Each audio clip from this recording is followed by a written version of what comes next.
que tener un sensor capacitivo.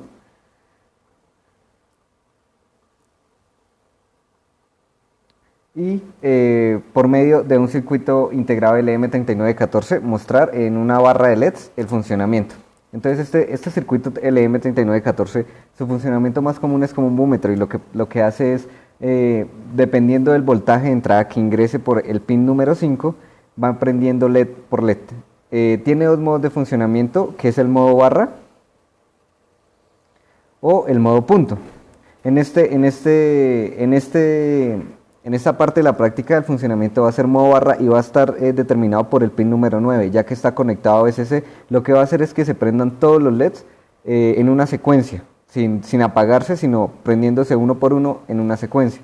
El pin 8 del circuito integrado LM3914 es el voltaje de referencia que proporciona la corriente para estos LEDs. Este voltaje está expresa por esta fórmula que está detallada en la hoja de especificaciones del circuito LM3914, y dice que el voltaje de referencia es 1.25 factor de 1 sobre R2, que es esta resistencia, por R sobre R1, que es esta resistencia. Y como este circuito lo que está haciendo es como un divisor de voltaje, haciendo que este sea el voltaje de referencia que se ingrese a la pata número 8.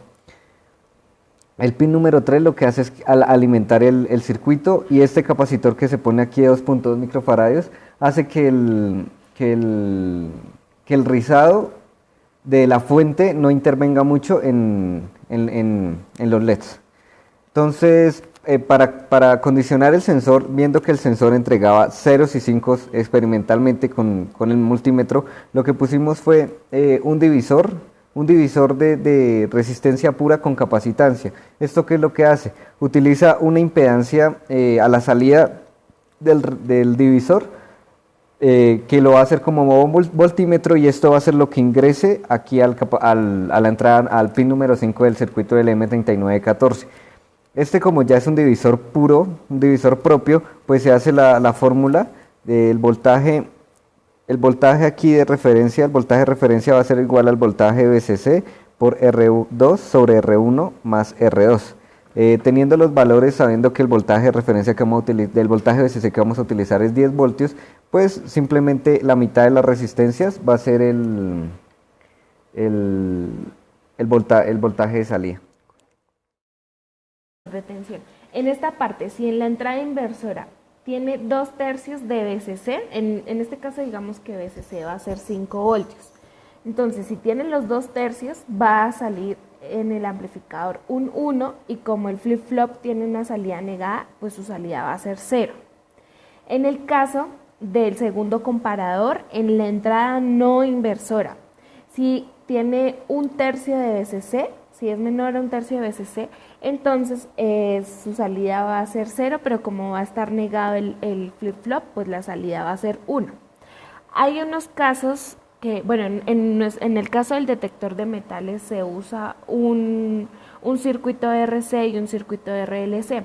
Entonces, como se tienen en cuenta capacitores, esta parte del circuito donde está el transistor BJT, está conectado el emisor a tierra. Entonces, este pin va a hacer la función de descargar el capacitor. O sea, esta conexión interna que trae el circuito integrado lo que hace es ayudar a la descarga del capacitor.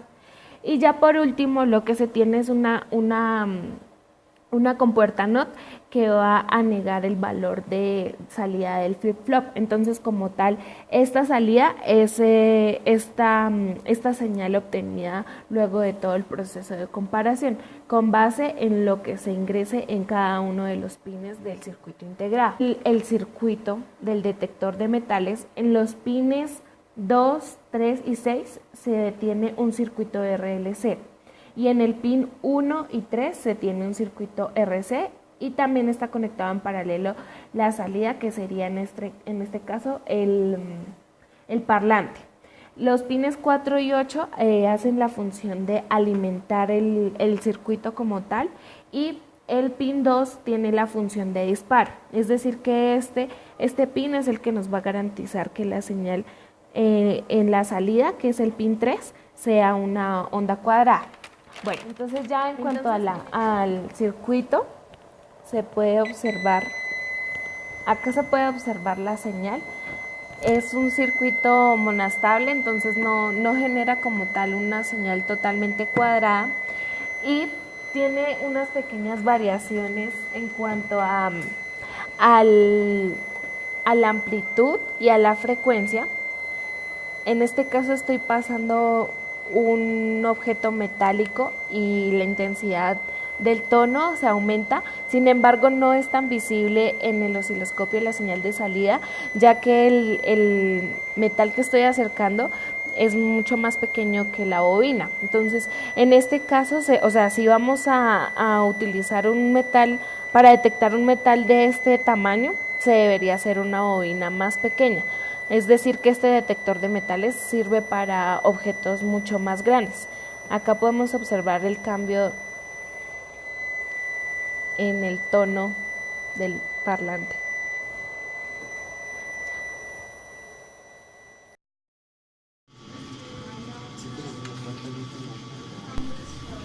Bueno, este es el transformador diferencial de variación lineal o LVDT, el cual produce una tensión de salida proporcional al desplazamiento de este núcleo ferromagnético que pasa al interior de la LVDT. Esta LVDT se compone de un bobinado primario y de dos bobinados secundarios. Estos bobinados están dispuestos sobre un tubo de plástico, el cual es hueco, para poder introducir dentro de él este núcleo de material ferromagnético.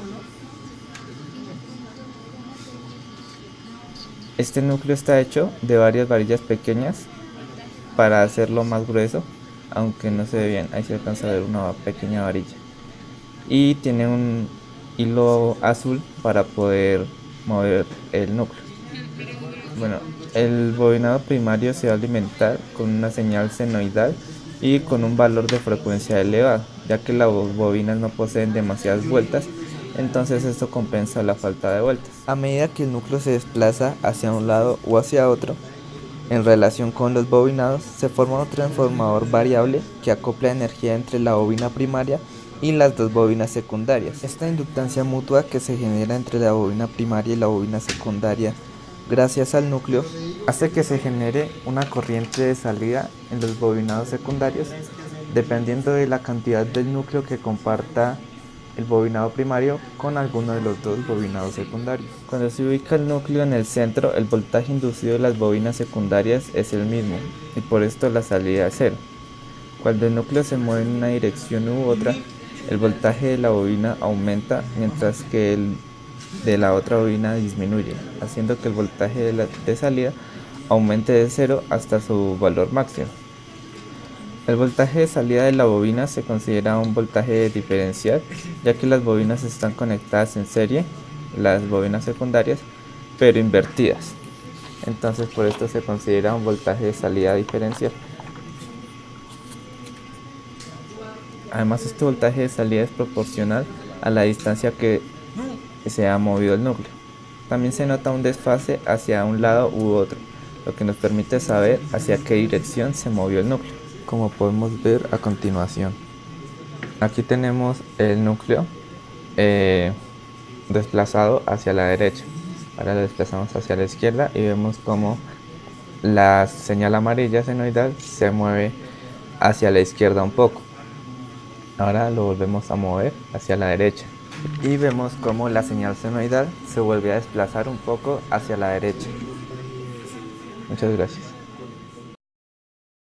Bueno, continuando con el tema de sensores, ahora vamos a comentar qué es el sensor efecto Hall. Bueno, su propósito es que va a sensar la presencia de un campo magnético, produciendo un voltaje como respuesta a la salida.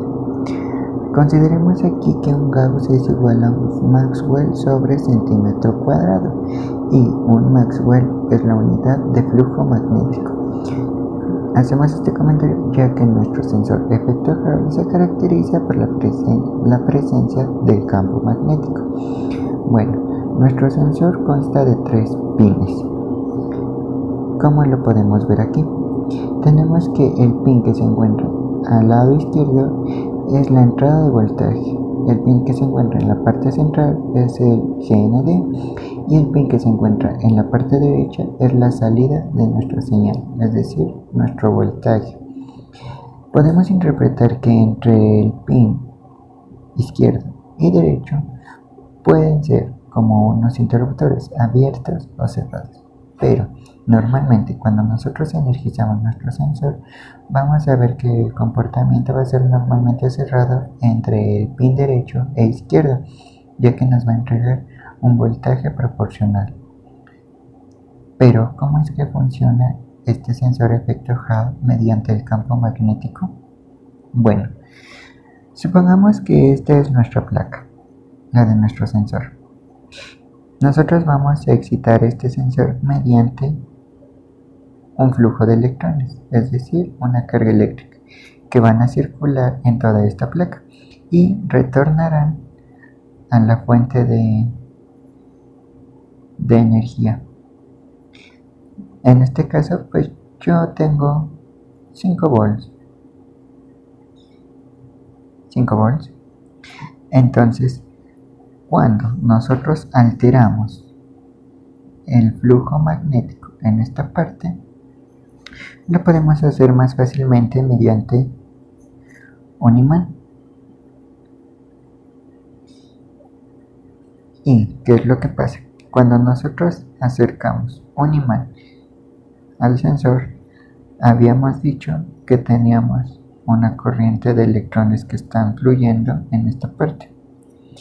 Sabemos que las cargas pueden ser positivas o negativas. Entonces, cuando tenemos, por ejemplo, una polaridad positiva de nuestro imán que se acerca a la placa, sabemos que las cargas negativas se van a atraer y las positivas se van a repeler.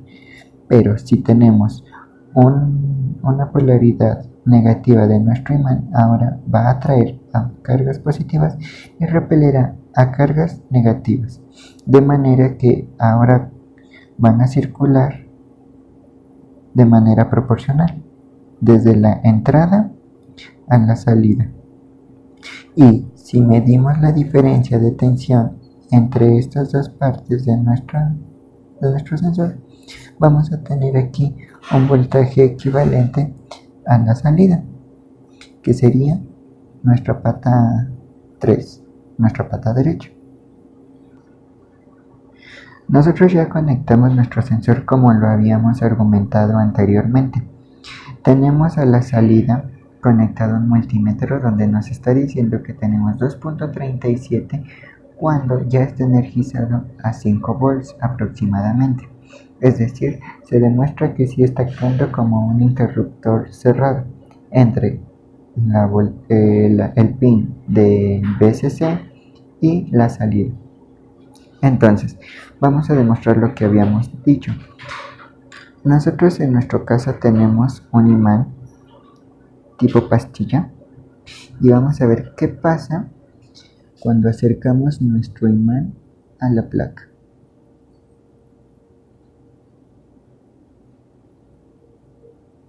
Se puede apreciar ligeramente cómo nuestra intensidad luminosa del LED aumenta o disminuye a medida que lo separamos.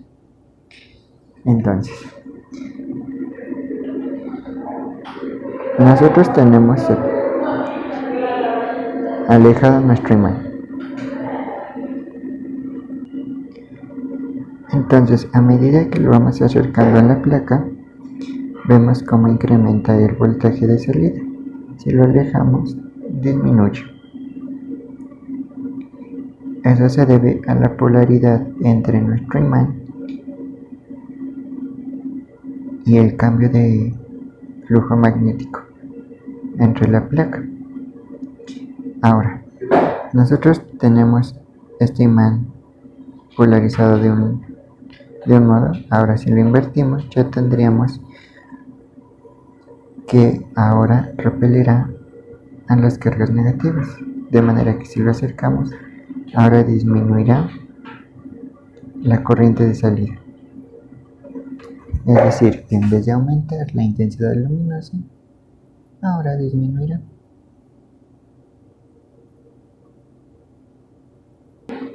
Entonces podemos decir que el valor de tensión entregado es proporcional al flujo magnético, ya que entre menor campo magnético tenemos una menor tensión de salida. A medida que el campo magnético incrementará también la tensión de salida. Es decir, que a mayor campo magnético tendremos mayor voltaje de salida. Y si nosotros interpretamos esta gráfica, podemos decir que el sensor efecto Hall tiene un comportamiento lineal o una respuesta lineal. El sensor que le correspondió al grupo en el sorteo fue el sensor encoder. Este sensor es un sensor generalmente llamado conversor de voltaje a frecuencia, que genera unos pulsos de salida dependiendo a la interferencia que haya entre estos dos sensores. Esto es un optocoplador y son dos diodos emisores de luz que al pasar la rueda, entonces lo que va a generar son obstrucción o paso de luz, y va a generar, eso es lo que genera los pulsos de salida. Los pulsos tienen una amplitud de 5 voltios. Entonces, los diseños propuestos para la casa domótica es el control para una puerta o una ventana. Se puede utilizar el mismo control y se conecta a un motor. Se conecta el rotor del motor de la puerta o de la ventana al sensor encoder. Lo que va a hacer es que el sensor va a estar quieto y al moverse pues va a generar o una obstrucción o un paso de luz. ¿Eso qué me va a generar? Que cuando la puerta se abra y la gente ya no esté en la casa, me va a generar una salida, y esa salida va directo a una alarma. La segunda aplicación que se propone en el grupo es para abrir una puerta corrediza, esas puertas que se utilizan para garaje. Entonces, teniendo el sensor, lo que va a hacer es mediante un rotor que se va a conectar a esta parte de la rueda, se va a mover, y esto va a generar pulsos que conectado a un servomotor, va a empezar a abrir la puerta.